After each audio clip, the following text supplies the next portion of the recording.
Welcome back to another super exciting episode of Southern Sorcery. Woo! It's been a minute. I've missed you guys. Today we're going to do a deck tech. I am getting a secret layer in the mail. Haven't gotten it yet, but I went ahead and brewed up a nice little deck tech that I wanted to share with you guys. Get your opinion on things because I'm getting an Oloro, the ageless aesthetic, the giant soldier himself, the OG Eminence commander. He had Eminence before it was even a thing. And I'm going to be diabolical. I'm going to make this deck. And I wanted to make it on the meaner side, not CDH level. There are infinite combos, but something that's like tuned and can win quickly and does its thing, like has, you know, streamlined abilities to do its thing. So wanted to go over this deck, see what your guys' thoughts were. This is a popular commander, very popular commander as far as Esper decks go. This is up there. I go to EDH Rec and it's on, you know, top 5 consistently in Esper decks. And it's just popular because life gain is a popular way to play the game, and he just gains life whether he's in the command zone or not. So before Shane jumps into this deck, I just wanted to give a huge shout out to today's sponsor, which is you guys. You all help this channel so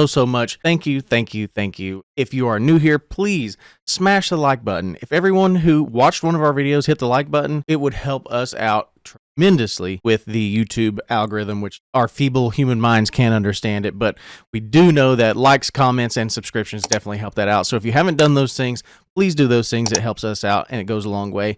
And if you want to support us even further, we do have a Patreon. We are trying to revamp that and make it an awesome place. So this month we are welcoming all our new patrons by giving $1 Lord of the Rings set booster packs. You can still get in on that. We will run that through the end of July. We do all kinds of other things too, including custom playmats and shirts and stickers and gifts for you guys. So if you sign up at our Planeswalker tier, you're getting your money back anyway, and you are welcomed into our amazing community. Head over to the Discord to get in touch with us, jam some games, hang out. Anyway, that's my spiel. So with no further ado, back to Shane. Without further ado, let's just dive on into this one. I hope you're doing well. Oloro, Ageless Aesthetic, is 3 in Esper, white, blue, black. A legendary creature, giant soldier. At the beginning of your upkeep, you gain 2 life. And this happens whether you're in the command zone or not. Anyway, it talks about this. Whenever you gain life, you may pay 1 generic. If you do, you draw a card and each opponent loses 1 life, which is pretty cool. So he's got a card draw ability built in, which is really nice. And then at the beginning of your upkeep, if Oloro, Ageless Aesthetic, is in the command zone, you gain 2 life. So whether he's on the field or in the command zone, you gain that 2 life. So as soon as you take your first turn, you're at 42 life. Pretty cool. Busted. I think everyone consensusly says that Eminence is probably the most broken mechanic in the game, and I disagree because I love Earth Dragon and I love Oloro so far. So I'm just keep rocking with Eminence for life. Life. Eminence isn't that bad, says the guy who plays a lot of Eminence decks. It's terrible because you can't interact with it at all. So like Edgar Markov, Earth Dragon, Oloro, the Knight, was it Sadir, I think, something like that. They all have really just good mechanics. Anything with Eminence is just inherently good out of the gate, just with your commander. And you're doing nothing. You've paid for it. You just get it because it's in existence. And that's tough to deal with. So I get the argument, but it's still really cool. It's fun. It's fun for you when you're doing it. Let's talk about some creatures. We got 23 creatures because I can't help myself. I am a degenerate aggro player, and to do that, I love to swing stuff. But we got creatures. But we got creatures with meaning. They're not just here to swing. They're here to win. One of these is the first one I'll talk about. This is an exquisite blood on a creature. This is Bloodthirsty Conqueror. 3 and 2 black. This is from Foundations, probably one of the better hits from Foundations. Bloodthirsty Conqueror is a vampire knight with flying and death touch, but here is the key part. Whenever an opponent loses life and you gain that much life, so you couple that with an ability like Sanguine Bond that says whenever you gain life, target opponent loses life, makes a nice little infinite loop where you can gain infinite life. Well, I guess gain what life your opponents have for you to take, and then you just zap everybody out of the game. So there is enchantments that do this with Exquisite Blood and Sanguine Bond. There are now several iterations of this, so it's become a redundant combo. You don't have to have just those 2 pieces. You can have a mix of them, and effectively you get to do the same thing and win the game. So in a life gain deck, like I said, I was trying to go with some lines. That's the key line to do this. We've got some tutors in here we'll talk about, but that's why Bloodthirsty Conqueror made the cut. After that, we got a sneaky good card that came out of Jumpstart, a Creeping Bloodsucker. This card is so much value for 1 and a black. It's a 1/2. At the beginning of your upkeep, Creeping Bloodsucker Bloodsucker deals 1 damage to each opponent. You gain life equal to the damage dealt this way. So like early game, that's 3 life loss total for 3 life gain for you. There's a lot of like life game-esque triggers in this deck that gets payoffs for that receive payoffs for life gain, and Creeping Bloodsucker is a key into like just that. So that's why it made the cut. Following that, we've got Crested Sunmare. Speaking of what happens when you gain life, Crested Sunmare is from Amonkhet. 3 and 2 white for a horse. I don't know why I say that. A horse. Other horses you control have indestructible, which is great. And at the beginning of each end step, if you gain life this turn, doesn't matter if it's 1 or if it's 100, create a 5/5 white horse creature token that is indestructible because of Crested Sunmare. The value there is just bonkers. So another like secondary to win with this deck is to go wide based off of all the things that like to give you value for gaining life, and this is one of those things. After that, we have Alinda's Hierophant, 2 and a white for a vampire cleric. She has flying, and then whenever you gain life, put a +1/+1 counter on Alinda's Hierophant, which just gets out of hand when I've play tested this, which is in a controlled area, but still, anytime I've gotten this card on the field, the life gain has been just crazy. And when it gets crazy and Alinda dies, you get to create X/1/1 white vampire creature tokens with lifelink, where X is its power. So if she was a 30/30 and she dies, you get 30 of these vampires with lifelink. That's just insanity. And then all that lifelink in this deck is just is too much. So truly an easy addition. Enduring Tenacity from Duskmourn. This alternatively is a creature version of Sanguine Bond. So with Enduring Tenacity out, it's 2 and 2 black. It's an enchantment creature, so it counts for both an enchantment and a creature. And it says whenever you gain life, target opponent loses that much life.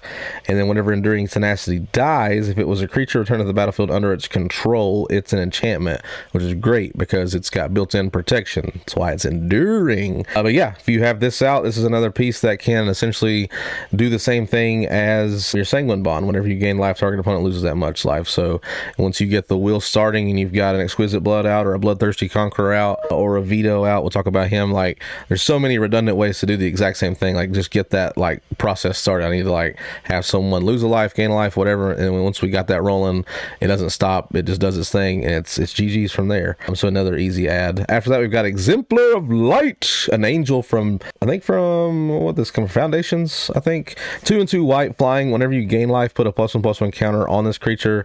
Whenever you put 1 or more +1/+1 counters on this creature, draw a card.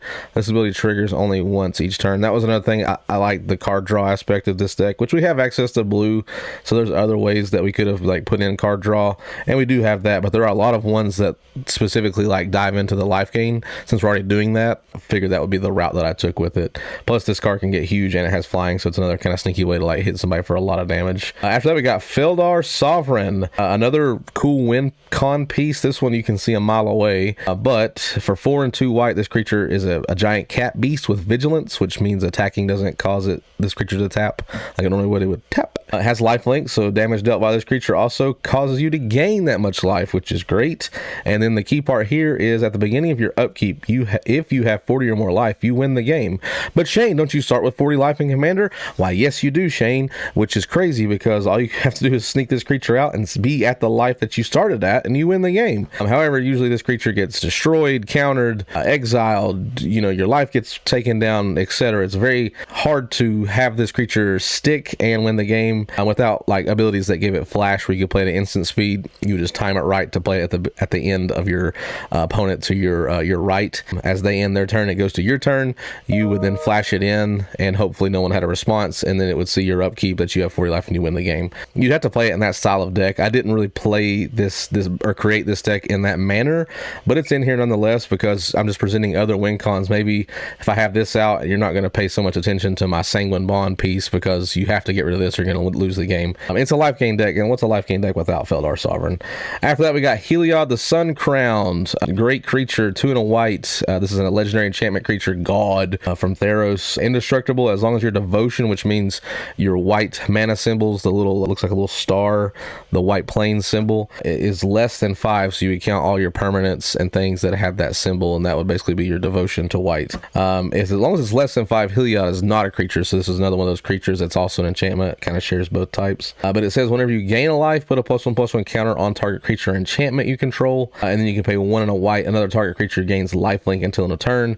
This is another combo piece. Yes, like I said, this is a very degenerate deck that was trying to combo off. This one combos right with Walking Ballista, which is another creature we have in the deck, which we'll talk about later. But even without it, it's still good to give stuff lifelink when you've got like these bigger creatures that just get +1/+1 counters because you gain life. Then you give them life. It's just more redundancy. So Heliod is also a value engine in addition to being a combo piece. After that, we got Indulging Patrician for 1 white and a black. I wanted to say patron. Speaking of patron, if you want to join the patron, our Patreon's wide open, and we're doing $1 Lord of the Rings set packs for $1. Like, that's crazy. Pay $1 to get a 1 ring maybe. So hit us up. Let us know. Yeah, anyway, back to your regular program. This creature is flying in lifelink. Great. And at the beginning of your end step, if you gain 3 more life this turn, each opponent loses 3 life. Very easy to do in this deck. And that's just another way to like kind of expedite the game and get them to your opponents to a low life total. We got Kambal, Consul of Allocation, a popular commander just by himself. 1 white and a black. Whenever an opponent casts a non-creature spell, that player loses 2 life and you gain 2 life. So just more redundancy. We're just trying to speed this game along. This game can go very fast with the right pieces out and a life gain engine. A Marauding Blight Priest, Marauding Blight Priest,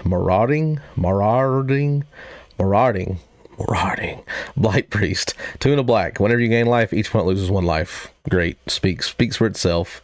We got Quaze, Augur of Agonies. This was a fringe ad for me. Quaze is a great commander just by herself. Super value, and just has a really cool built-in way to win the game with the right build. But whenever you draw a card, target opponent loses 1 life and you gain 1 life.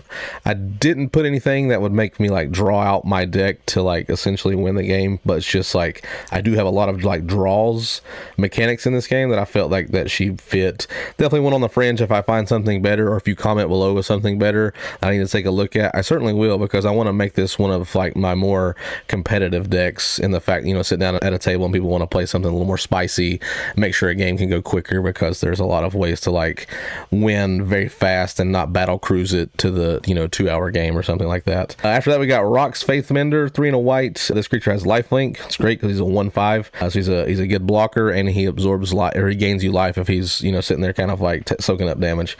If you gain life, you gain twice that much life instead. So it's a creature version of what you might call it, Boon Reflection, which is an enchantment that does the exact same thing. After that, we've got Serra Ascendant. What is a deck that wants to gain life without Serra Ascendant? Really, like, Serra Ascendant is so good early game. It's like if you're playing white, it always kind of like is in the back of your mind, like, I mean, I could just throw a Serra Ascendant in there. It's a 1-drop, so you pay 1 white mana for a creature that's a 1/1 with lifelink. Except it says this: as long as you have 30 or more life. But Shane, don't we start with 40 life in Commander? Yes, Shane, we do start with 40 life in Commander. It's bonkers, so you automatically get the bonus right out of the gate. This card was designed way before Commander was a thing, so it probably wouldn't have gotten this had it not have been, you know, that. Maybe it would have. I don't know. Power creep is real, so maybe we're just seeing Serra Ascendant come along nowadays versus back when Commander first started. However, I digress. As long as your life is at 30 or more, the Serra Ascendant gets +5/+5 and has flying. So now it becomes a 6/6 flying lifelinker that you could potentially play turn 1, and it turns that ability on immediately. Serra Ascendant is a insanely good card. It just, I mean, I've seen people die to it because they just turn 1 it, they have no answer for it, and all of a sudden, like, this cat's at, you know, 100 and some life and already killed somebody because I just kept swinging at them. Like, Serra Ascendant is dirty. The next 2 cards are some of the silent MVPs of the deck: Soul's Ascendant and Soul Warden. They do the exact same thing, they cost the exact same thing, and they have the same power and toughness, and they're both human clerics. They're almost identical. They are twins. Soul's Ascendant we'll talk about first. Soul's Ascendant is 1 white. Whenever another creature enters the battlefield, you may pay 1 life into 1/1. And then let me just reverse all that. I'm gonna spit out the same thing. Soul's Warden is 1 generic white mana for a 1/1 that says whenever another creature enters the battlefield, you gain 1 life. Whenever another creature enters the battlefield, you gain 1 life. Whenever another creature, it's redundant. They're twins. They're the exact same card, and they are great. They are so good in this deck because there's tons of cards that say, like, at the end of the turn, if you gain X amount of life, you do this, you do that. So, like, if you have this on the field, those triggers can happen a lot more frequently because, you know, opponents are going to play creatures. Like, it's just going to happen. You're going to play creatures, and it's just it just happens. So these cards are just like amazing for life gain decks that want to focus on that. So really easy adds. We got Speaker of the Heavens. Speaker of the Heavens is another human cleric for 1, and that's 1 generic white and a 1/1, but it doesn't do what they do. He has vigilance and lifelink, so he can, attack without having to tap. I don't know if you'd really ever want to attack with him, but cool thing he can do is you can tap him and create a 4/4 white angel creature token with flying. Activate this ability only if you have at least 7 life more than your starting life total. So 47 is the magic number here for commander, and only anytime you could cast a sorcery. So you can't just abuse him and try to untap him on your opponent's upkeep and stuff. It would be pretty cool if you could, but the sorcery speed thing is what stops you there. But still really good. The fact that you can turn out a 4/4 white angel on your turn every turn once you get to that life total is great. Then we got Starscape Cleric. This is from Bloomborough. Yeah, that's the one with all the cute critters. 1 in a black. This is a bat cleric. A lot of clerics here. And it has offspring. I love this mechanic. This was new to the set of Bloomborough. Offspring says you may pay an additional 2 in a black as you cast the spell. If you do, when this creature enters, create a 1/1 token copy of it. So it's the exact same thing. You get 2 of them. This creature says it has flying. It can't block.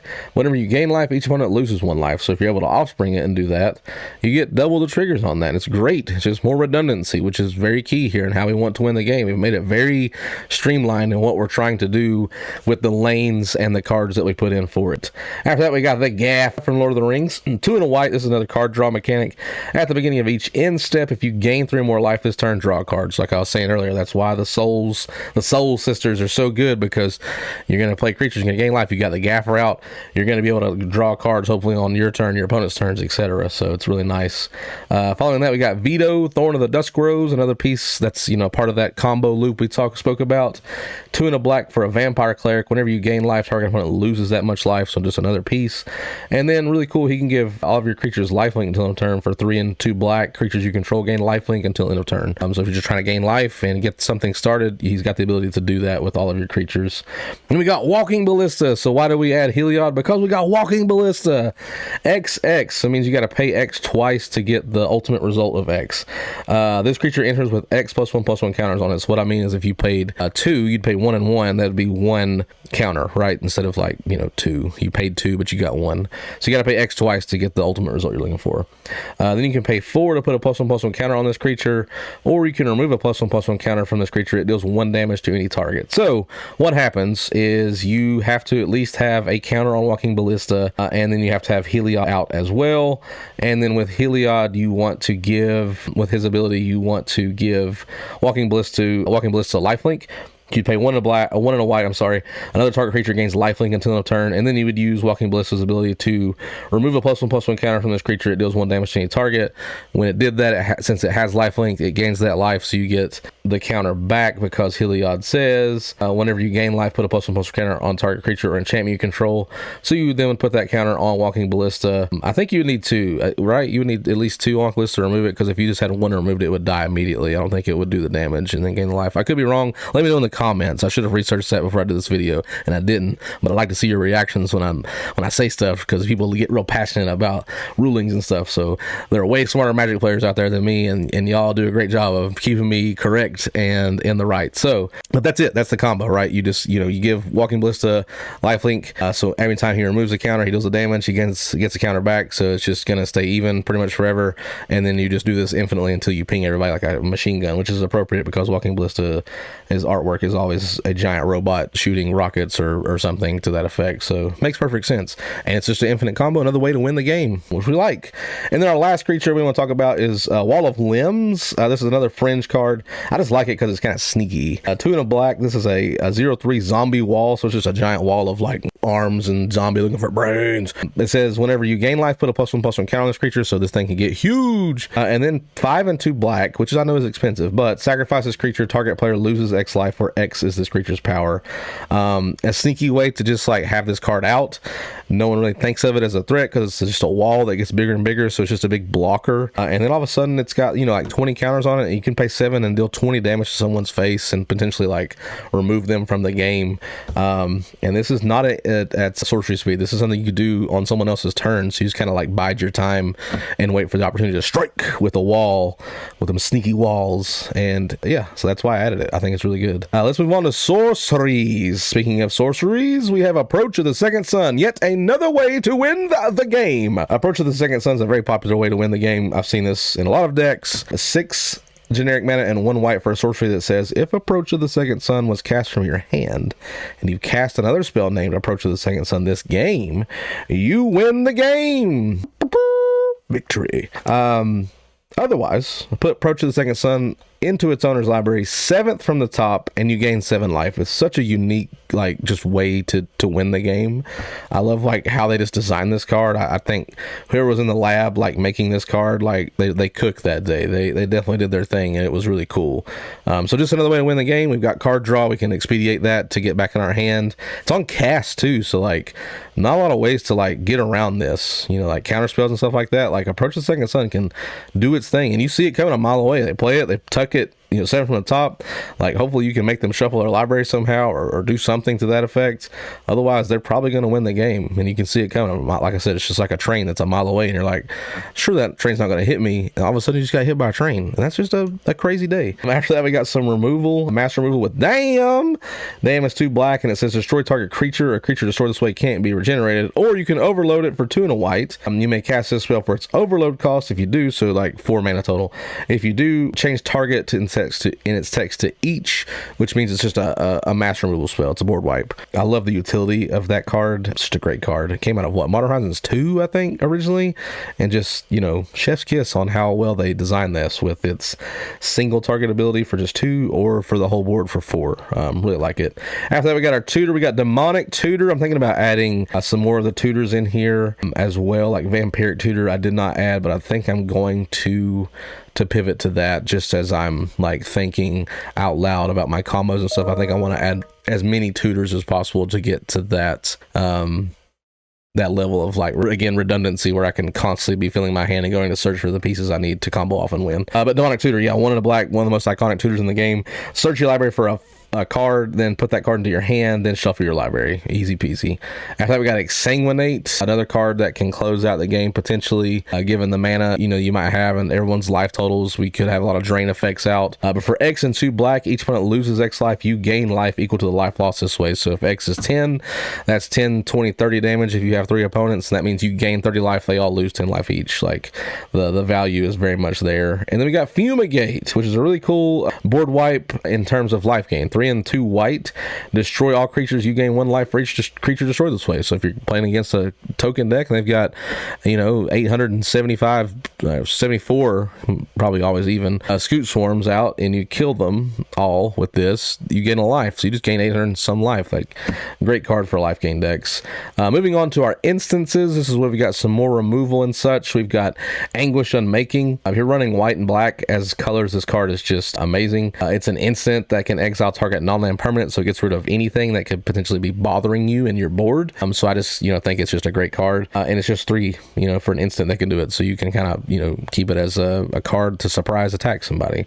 After that, we got Beacon of Immortality, 5 and a white. Double target player's life total. Shuffle Beacon of Immortality into its owner's library. So it's a card that can recur on its own because it gets tucked back into your library, and it can double your life. You know, double the flavor, double the pleasure, something in spearmint gum.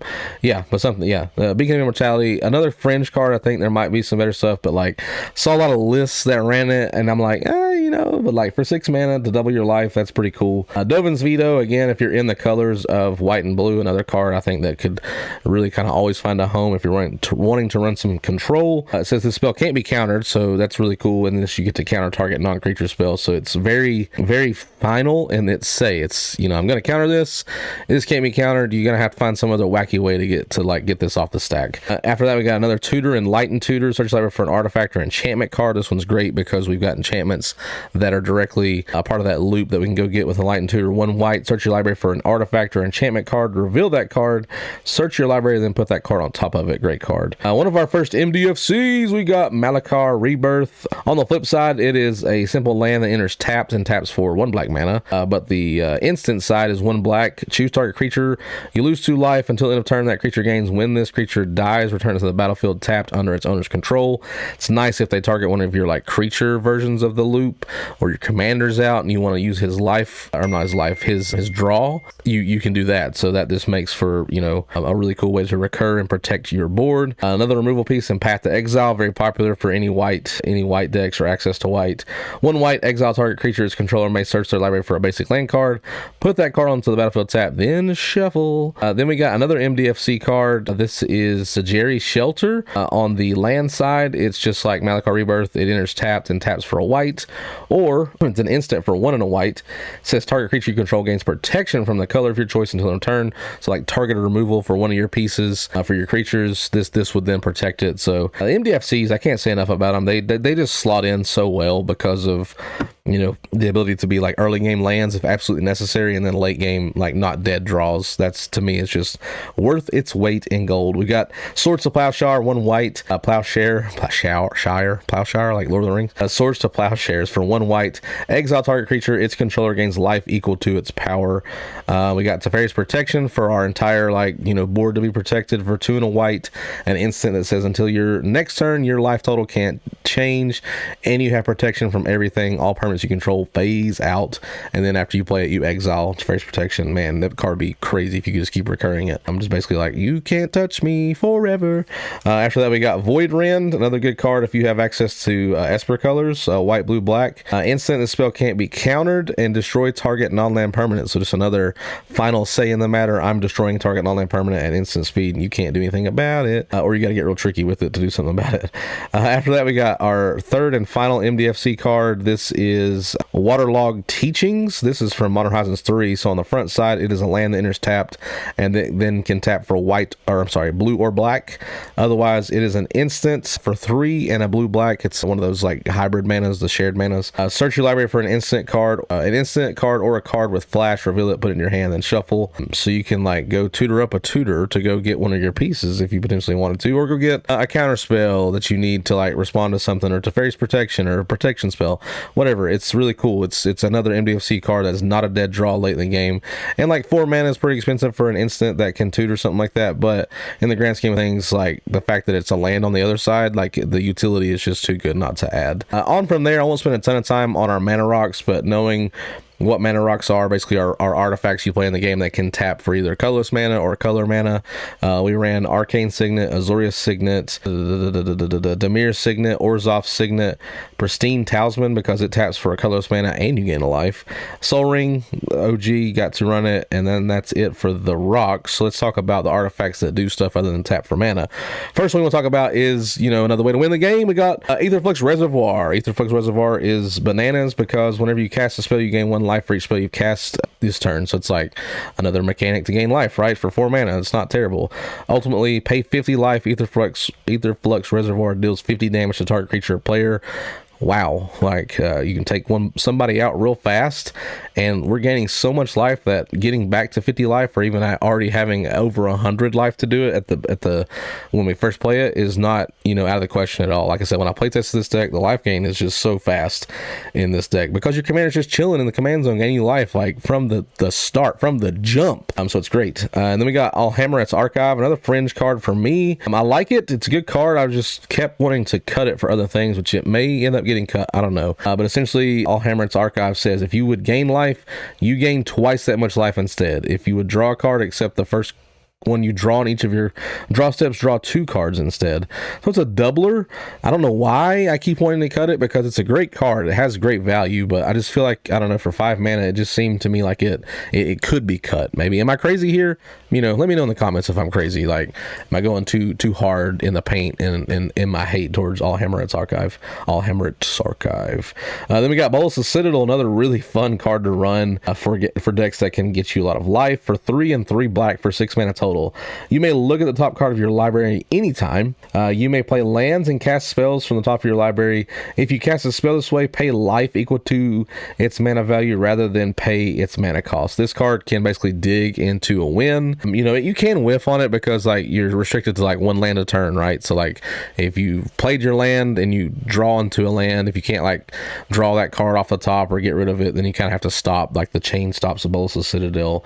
Or if you're just set up too low of a life anyway, you can do that too. But also you can tap Bolas' Citadel. Where'd it go? Tap Bolas' Citadel, sacrifice 10 non-land permanents. Each opponent loses 10 life. So also kind of a unique way. Hardly ever see that get used. Maybe usually the other part is what wins the game because you're just digging, paying life. Life is a resource in a life gain deck. You've got plenty of it to use anyway. A sneaky card, Cosmos Elixir, 4 generic mana for this artifact from Kaldheim that says at the beginning of your end step, draw a card if your life total is greater than your starting life total. Otherwise, you gain 2 life. So like if somehow you do get below 40, this card's going to inch you back a little bit.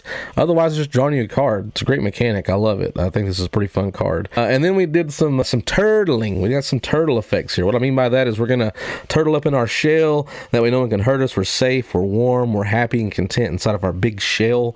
One of those cards is Crawl Space for 3. Generic mana, an artifact that says no more than 2 creatures can attack you each combat. Nice and safe and sound. You can't gang up on me too awful much with this out. Following that, we've got a really fun card, the Book of Exalted Deeds.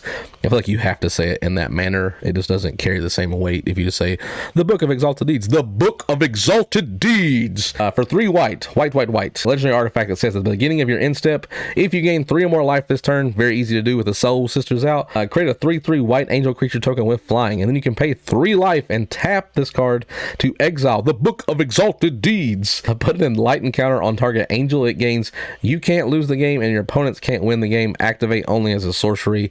That's the only part that stinks, is you have to activate this on your turn. So you have to kind of see that someone's about to win the game versus reacting to someone about to win the game. Man, if you could do this at instant speed, I feel like this card would get so much more play. But it'd probably be ultimately like maybe too busted potentially. Maybe when they were playtesting it, people were finding out that that's just too crazy. But man, I love this mechanic. I think it's so cool. It's a way to like stay around. Then the last card, Venser's Journal, last artifact card, I should say. It's 5 mana for an artifact that says you have no maximum hand size. So if we're drawing a bunch of cards, that's great. But it also says at the beginning of your upkeep, you gain 1 life for each card in your hand.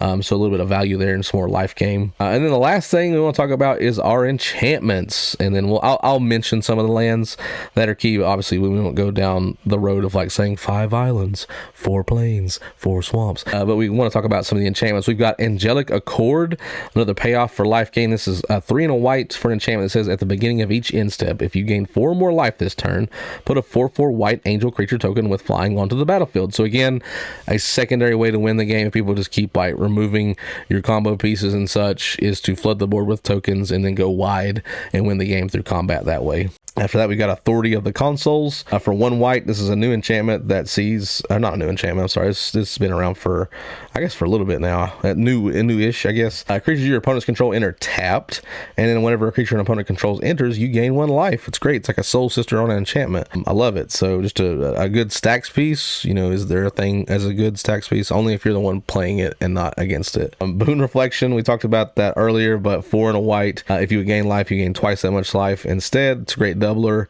Exquisite Blood we spoke about is another one of those pieces. This is the OG. Exquisite Blood and Sanguine Bond are the OGs that a lot of that stuff is based on. But Exquisite Blood is the piece that says when an opponent loses life, you gain that much life. And then I'll just go ahead and talk about it. Sanguine Bond says whenever you gain life, target opponent loses that much life. So that's what you just need something to happen to either gain or lose life, and it starts the wheel of infinite life loss, life gain for your opponent's life loss, for you life gain. It's great. It's great. It's a win. After that, we got another turtle piece in Ghostly Prison, 2 and a white. Creatures can't attack you unless their controller pays 2 generic mana for each creature they control that's attacking you. So just more turtling. Griffin Airy, a really good card, 1 and a white. It's another payoff. At the beginning of your end step, if you gain 3 more life this turn, create a 2/2 white Griffin creature token with flying. So again, more redundancy for that secondary way to win with your going wide of tokens. Otherwise, it's nice to have protection because you're going to get targeted with this deck. Like people are going to see that you want to be at a certain life. They want to put you down at a lower life. So they're going to hit you to do so. After that, we've got Propaganda, another of our turtle pieces. For 2 and a blue, creatures can't attack you unless their controller pays 2 for each creature you control that's attacking you. So the exact same thing as Ghostly Prison. And then we got some nasty game changers. We got the Heuristic Study and the Smothering Tithe. Running them both. Heuristic Study 2 in a blue. When your opponent plays a spell, and you may draw a card and say play one. You want to play the one? You want to play the one? Are you going to pay the one? Do you pay the one? Like, you hear that a lot. That's Heuristic Study. It's really good. I mean, not much else to say about it. Smothering Tithe, 3 and a white on the same lines of Heuristic Study. Whenever an opponent draws a card, that player may pay 2. Do you pay the 2? Do you pay the 2? Do you want to pay the 2? If that player doesn't, you create a treasure token. Yay! So lots of mana. And then last enchantment I'll talk about is another just outright win con here. 2 and a white for Test of Endurance. Test of Endurance. Ooh, that got me. At the beginning of your upkeep, if you have 50 or more life, so at least you have to gain a little bit more life instead of Felt of Art. That's just at 40. But if you have 50 or more life, you win the game. So just lots of ways to like just keep trying. Hopefully they don't run out of removal. Hopefully they run out of counters, and you got some of this stuff, and you just win the game with it. So some of the lands I want to talk about, we got Vault of the Archangel. You can pay 2, a white and a black. Creatures you control gain Death Touch and Lifelink until turn. Since we're going wide with some of these, I thought that was great. Another card we added was Hall of Heliod Generosity. Since some of our win cons are enchantments and some of our value stuff is enchantments, what better way to get them? You know, someone's going to remove them. Let's get them back. So Hall, you can pay 1 and a white and put target enchantment card from your graveyard on top of your library. And then we got a bunch of the lands that basically enter tap, but they gain a life whenever they enter, which is great. I thought that was a fun place to run those type of cards. And then, like I said, yeah, we run total 35 lands and then 38 if you include MDFs, which is a good line. I think a good number to be at for a deck that doesn't have access to ramping. So we got lots of rocks and then lots of ways to get some treasure tokens as well. So those are the things that I did to make this Alluro deck. Let me know what your thoughts are. I kind of just, went with some themes in my mind, and those are the alleys I went down. So some of you guys let me know in the comments what I missed, what you would change. I think I got some pretty obvious cuts. I know I definitely want to add Vamp Tutor to it, but some other stuff that you can think of, hit me up in the comments below. Let me know what you think about it. I think it's a fun deck. Alluro is great. Who knew? Imminence is just so good, right? But thank you guys so much for watching. We appreciate it. I hope to see you soon at MagicCon Atlanta if you're there. If you want to join the Patreon, all the stuff is below. Come join our Discord. We got daily questions going on. We got some crazy cool fun stuff there as well. And then yeah, we'll catch you on the next video. Until then, make good choices, have fun, live well, live long and prosper like Spock, all that good stuff. You know what I'm saying. All right, bye.